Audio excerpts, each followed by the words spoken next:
क्या अब देश के कॉलेजेस और यूनिवर्सिटी में पढ़ाई केवल आपकी मेहनत और काबिलियत के दम पर होगी, या फिर छात्रों को हर वक्त शिकायतों और निगरानी के डर के साए में रहना होगा? यह सवाल आज जरूरी इसलिए है क्योंकि जनवरी 2026 में यूजीसी के जो नए नियम आए, उसने एक ऐसी बहस छेड़ी है जिसे अब नजरअंदाज नहीं किया जा सकता। यहां दो तस्वीरें आती हैं। एक तरफ मोदी सरकार और यूजीसी का विजन, जिसमें वो कैंपस को भेदभाव मुक्त और सुरक्षित बनाने का दावा कर रहे हैं। वो ये लॉजिक दे रहे हैं कि हर छात्र को सम्मान के साथ पढ़ने का हक है और इसके लिए सख्त नियम जरूरी, क्योंकि समाज की कड़वी सच्चाई है, कई बार पीड़ित सामाजिक दबाव में शिकायत करने से डर जाते हैं।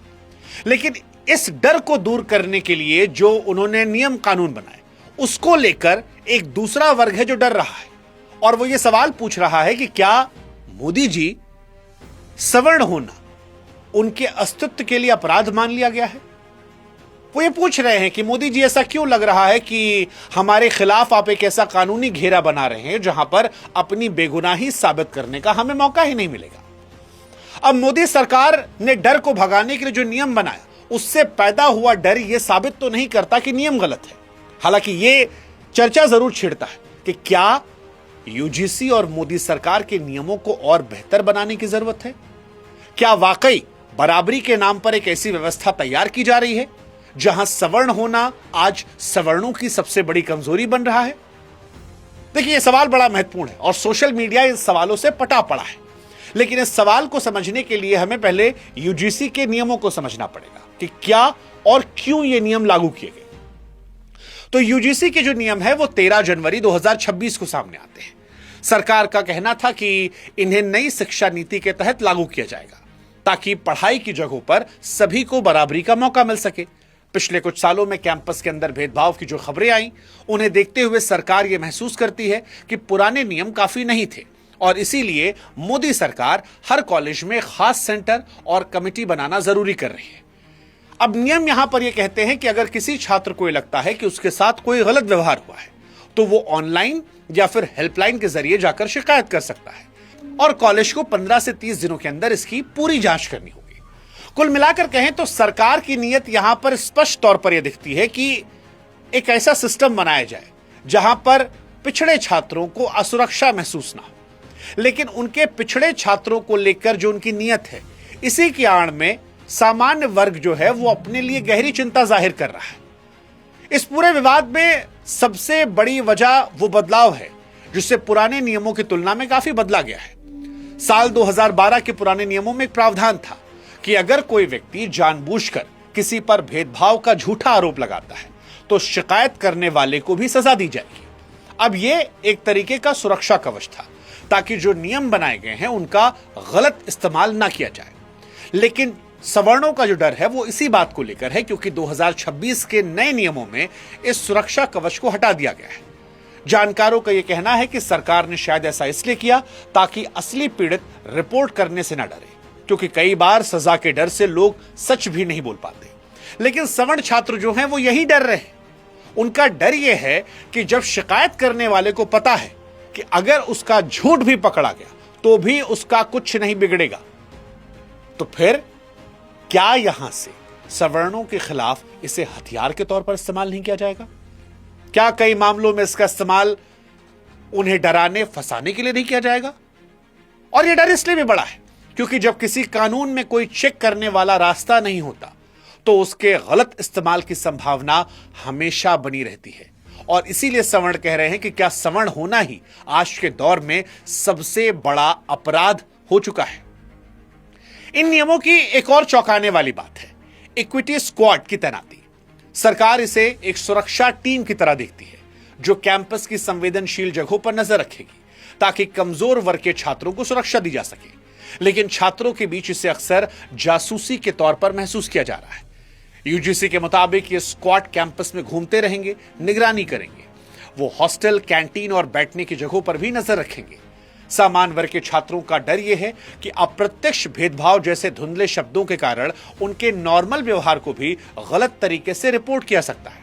आप कल्पना कीजिए एक ऐसी क्लास की जहां एक टीचर किसी छात्र को उसकी पढ़ाई में कमी के लिए टोकने से पहले 10 बार सोचे कि कहीं ऐसा ना हो कि यह जातिगत अपमान का विषय बन जाए। छात्रों का आपस में मजाक करना ये पढ़ाई की उस आजादी को क्या खत्म करेगा जहां छात्र और टीचर खुलकर बात करते हैं?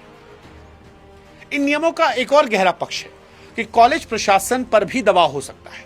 यूजीसी ने साफ कहा है कि अगर किसी कॉलेज में शिकायत का निपटारा सही से नहीं किया गया तो उस कॉलेज की फंडिंग को रोक दिया जाएगा, उसकी मान्यता तक को रद्द किया जा सकता है। अब इसका नतीजा क्या होगा? इसका नतीजा यह हो सकता है कि कॉलेज का प्रिंसिपल या मैनेजमेंट अपनी कुर्सी और फंड बचाने के लिए कार्रवाई करेगा, कड़ी कार्रवाई करेगा।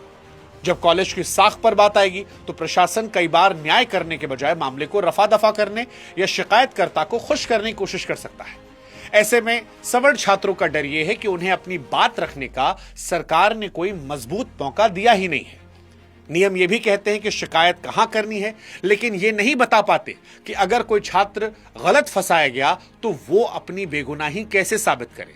और क्योंकि कॉलेज मैनेजमेंट पर प्रेशर है कि इतनी समय सीमा में आपको शिकायत सॉल्व करनी है, तो ऐसे में सवर्ण छात्रों को डर है कि क्या हम फंसेंगे, बार बार फंसेंगे। किसी एक बेगुनाह को बचाने के लिए क्या आप किसी और को हथियार देंगे जो किसी और बेगुनाह को फंसा दे? कानून तो कहता है कि 100 कसूरवार छूट जाएं, लेकिन एक बेगुनाह को सजा नहीं होनी चाहिए। लेकिन सवर्णों का डर यही है कि जिनको आप ताकत दे रहे हैं उनको ताकत देना अच्छी बात है, लेकिन उनके ताकत के चलते कहीं आप इधर भेदभाव तो नहीं कर रहे हैं, यहां गलत नहीं कर रहे हैं। वो जाति का डर जो वहां था वो क्या यहां नहीं फैला रहे हैं? इस कानून के विरोध में अक्सर सजा की दर की बात कही जा रही है। हालिया रिपोर्ट कहती है कि SC/ST एक्ट में सजा होने की दर 34 से 42% के बीच है, और यही बात सवर्ण छात्र बार बार कह रहे हैं। उनका मतलब यह है कि एक बड़ी संख्या में कोर्ट मामलों में सबूतों की कमी की वजह से मामले टिक नहीं पाते, या तो आपस में समझौता हो जाता है। हालांकि इसका मतलब यह नहीं कि सारे केस फर्जी हैं, लेकिन यह जरूर दिखाता है कि कानूनी प्रक्रिया में कई बार बहुत सारे गलत मामले गलत दिशा में जाते हैं। रोहित वेमुला जैसे हाई प्रोफाइल मामले में भी जब सालों बाद पुलिस की रिपोर्ट आई और किसी को दोषी नहीं पाया गया, तब तक उस छात्र या प्रोफेसर का पूरा करियर और इज्जत तबाह हो चुकी थी। अब यहीं पर सवर्ण छात्र ये सवाल उठा रहे हैं कि अगर उनके खिलाफ कोई गलत शिकायत होती है और वो सालों बाद बेगुनाह साबित होते हैं तो उनके नुकसान की भरपाई कौन करेगा? और क्योंकि दोषी के खिलाफ आपने काउंटर करने का मौका नहीं दिया है, ऐसे में उनके खिलाफ केस जो है वो बड़ी संख्या में लोग करेंगे, क्योंकि उन्हें यह बात पता है कि गलत होने के बावजूद भी उन पर कोई एक्शन नहीं होगा। यह इस मामले को बड़ा पेचीदा बनाता है। हालांकि इस मामले का एक राजनीतिक पहलू भी है जिसे नजरअंदाज नहीं कर सकते। सवर्ण वोटर इस सरकार का हमेशा से एक मजबूत स्तंभ रहा है। उसे इस बात की उम्मीद थी कि सरकार काबिलियत का सम्मान करेगी, लेकिन इन नियमों के आने के बाद सवर्णों के मन में यह सवाल उठ रहा कि क्या सरकार अब केवल चुनावी समीकरणों के दबाव में काम कर रही? 10% EWS आरक्षण देकर जो भरोसा सरकार ने जीतने की कोशिश की थी, उसे लेकर अब ये लोग शक पैदा कर रहे हैं। वो कह रहे हैं कि जब कॉलेज में बनने वाली कमेटियों की बात आती है तो वहां सवर्ण छात्रों की बात सुनने के लिए कोई न्यूट्रलिटी नहीं दिखती। किसी भी स्वस्थ समाज के लिए जरूरी है कि हर वर्ग को लगे कि उसकी बात को सुना जा रहा है। जब सवर्ण छात्र को लगता है कि उसे केवल शोषक मान लिया गया है तो वो मानसिक तौर पर टूटने लगता है, और यही वजह है कि आज का मेधावी छात्र देश छोड़कर बाहर जाने की सोचने लगा है। अब सवाल यह है कि शिकायतें बहुत सारी, लेकिन समाधान क्या है? बैलेंस कैसे लाया जा सकता है? देखिए, समानता और न्याय के बीच तालमेल बनाने के लिए केवल आलोचना काफी नहीं है। इसके लिए हमें कुछ ठोस सुझावों पर काम करना होगा ताकि सवर्ण और वंचित दोनों वर्गों के हितों की रक्षा हो सके। पहला सुझाव जो हमारी तरफ से है, किसी भी शिकायत पर बड़ी कार्रवाई से पहले एक शुरुआती जांच होनी चाहिए। यानी प्रशासन पहले यह देखे कि शिकायत में दम है या नहीं। दूसरा सुझाव, हर कैंपस में एक आजाद टीम होनी चाहिए, इंडिपेंडेंट रिव्यू पैनल, जिसमें बाहर के जानकार और रिटायर्ड जज हो जो बिना दबाव के सच का पता लगा सके।